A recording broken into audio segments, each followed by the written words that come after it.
Selamat pagi Bapak, Ibu, dan seluruh jemaat YKJ Sukoharjo. Pada pagi hari ini, sebelum kita memulai aktivitas, marilah kita bersama-sama belajar firman Tuhan. Dan sebelumnya, mari kita berdoa. Selamat pagi ya Tuhan, terima kasih untuk penyertaan-Mu semalaman.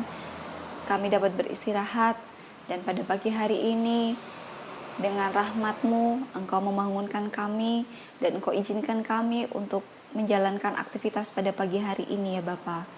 Dan sebentar lagi kami mau belajar firman-Mu, biarlah Engkau terangi kami, biarlah Engkau sinari kami dengan kasih-Mu, mampukan kami untuk mengerti, biarlah kami dapat membaca, kami dapat melihat, kami dapat mendengarkan, dan kami dapat merasakan setiap firman yang Engkau berikan pada kami di pagi hari ini. Berfirmanlah Bapa, kami siap mendengar. Di dalam nama Tuhan Yesus, kami telah berdoa dan mengucap syukur. Amin. Bapak dan Ibu, judul renungan pada pagi hari ini adalah buah jatuh tidak jauh dari pohonnya. Sebelum kita bersama-sama belajar renungan pada pagi hari ini, mari kita buka Alkitab kita mau belajar yang terambilkan di dalam Amsal 19 ayat yang ke-18 sampai 29.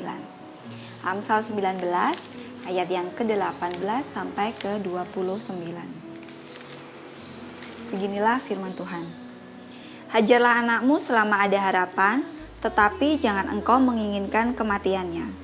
Orang yang sangat cepat marah akan kena denda, karena jika engkau hendak menolongnya, engkau hanya menambah marahnya. Dengarkanlah nasihat dan terimalah didikan, supaya engkau menjadi bijak di masa depan. Banyaklah rancangan di hati manusia, tetapi keputusan Tuhanlah yang terlaksana. Sifat yang diinginkan pada seseorang ialah kesetiaannya. Lebih baik orang miskin daripada seorang pembohong. Takut akan Allah mendatangkan hidup, maka orang bermalam dengan puas tanpa ditimpa malapetaka. Si pemalas mencelup tangannya ke dalam pinggan, tetapi tidak juga mengembalikannya ke mulut. Jikalau si pencemooh kau pukul, barulah orang yang tak berpengalaman menjadi bijak. Jikalau orang yang berpengertian ditegur, ia menjadi insaf. Anak yang menganiaya ayahnya atau mengusir ibunya memburukkan dan memalukan diri. Hai anakku, jangan lagi mendengarkan didikan. Kalau engkau menyimpang juga dari perkataan-perkataan yang memberi pengetahuan, saksi yang tidak berguna mencemoohkan hukum, dan mulut orang fasik menelan dusta. Hukuman bagi si pencemooh tersedia, dan pukulan bagi punggung orang bebal.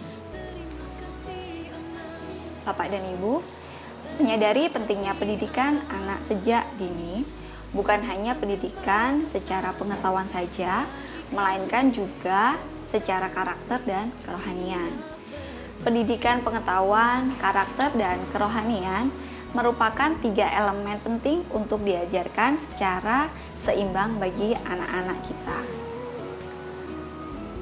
Di dalam ayat yang terambil di dalam Amsal ini mengajarkan tujuan dari mendidik anak-anak, yaitu agar di dalam menjalani hidup, anak-anak kita kelak akan menjadi anak yang bijak, tidak hidup mempermalukan diri, dan tidak hidup menyimpang dari ajaran-ajaran kekristenan. Demi mencapai tujuan tersebut, ada beberapa hal yang perlu diperhatikan dan ditetapkan di dalam mendidik anak-anak, di mana dengan harapan anak kita kelak jangan menjadi seorang yang pembohong, pemarah, pemalas, ataupun menjadi seorang yang pencemooh. Di dalam ayat yang ke-20 sampai ke-23 tadi mengajarkan agar anak-anak kita dapat memperhatikan didikan kita sebagai orang tua mereka dengan cara hidup mengandalkan Tuhan, selalu setia di dalam Tuhan, dan menjadi anak yang takut Tuhan. Bapak, Ibu, dan Saudara, anak akan meniru 100% perilaku orang tua, di mana orang tua di sini adalah figur yang sangat penting selama proses pendidikan anak. Untuk itu, hal yang paling utama adalah dengan cara membangun kedekatan antara orang tua dan anak, dengan menciptakan bonding yang kuat, dengan cara membiasakan diri terbuka dengan anak-anak, membiasakan diri sebagai orang tua selalu jujur dengan anak-anak, sehingga anak-anak pun akan menjadi dekat dengan orang tua. Begitu juga dengan sebaliknya, dengan melihat orang tua yang jujur dan terbuka dengan anak, anak-anak pun juga akan jujur dan terbuka dengan orang tua. Dengan begitu akan mudah ke depannya di dalam satu keluarga untuk membangun persekutuan keluarga dengan cara membuat mesbah doa setiap pagi dan merenungkan firman Tuhan bersama-sama, dan di dalamnya dimasukkan sharing-sharing antara orang tua dan juga anak-anak. Sharing ringan, cerita-cerita ringan orang tua mengenai kehidupan orang tua secara jujur dan terbuka mengenai kondisi perekonomian keluarga misalnya, pekerjaan. Begitu juga dengan sebaliknya, anak-anak pun juga akan terbiasa untuk terbuka dan jujur dengan orang tua mengenai kondisi mereka. Mungkin mereka sedang patah hati, mungkin mereka sedang mengalami kesulitan di dalam belajar, ataupun nilai mereka yang semakin meningkat, ranking mereka yang baik, yang butuh pujian orang tua. Dengan begitu, dengan adanya persekutuan keluarga yang terus dibangun setiap hari, di mana orang tua dan anak pun juga akan terbiasa untuk saling dekat, terbiasa untuk saling berbicara satu sama lain. Sehingga orang tua akan lebih mudah memantau perkembangan pendidikan mereka dan juga perkembangan iman mereka. Kelak, ketika mereka semakin dewasa, orang tua tidak akan kaget seperti apa pertumbuhan iman dan juga perkembangan pendidikan dan juga perkembangan sosial anak-anak mereka. Demikian renungan pada pagi hari ini. Sebelum kita tutup renungan pada pagi hari ini, kita membaca kembali di dalam Amsal yang terambil di dalam Amsal 22 ayat yang ke-6. Amsal 22 ayat yang ke-6. Didiklah orang muda menurut jalan yang patut baginya, maka pada masa tuanya pun ia tidak akan menyimpang daripada jalan itu. Kita ulangi sekali lagi.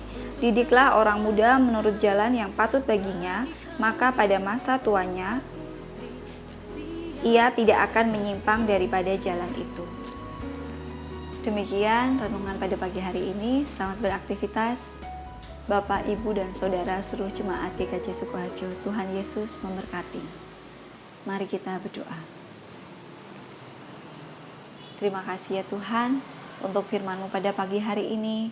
Engkau ajari kami agar kami dapat saling terbuka dan jujur antara orang tua dan juga anak-anak, di mana kami ingin hubungan orang tua dengan anak semakin dekat, sehingga kedepannya kami menjadi keluarga yang takut akan Tuhan, keluarga yang selalu bertumbuh iman kami. Sertai kami ya Bapa, dan jagai selalu kami. Di dalam nama Tuhan Yesus kami telah berdoa dan mengucap syukur. Amin.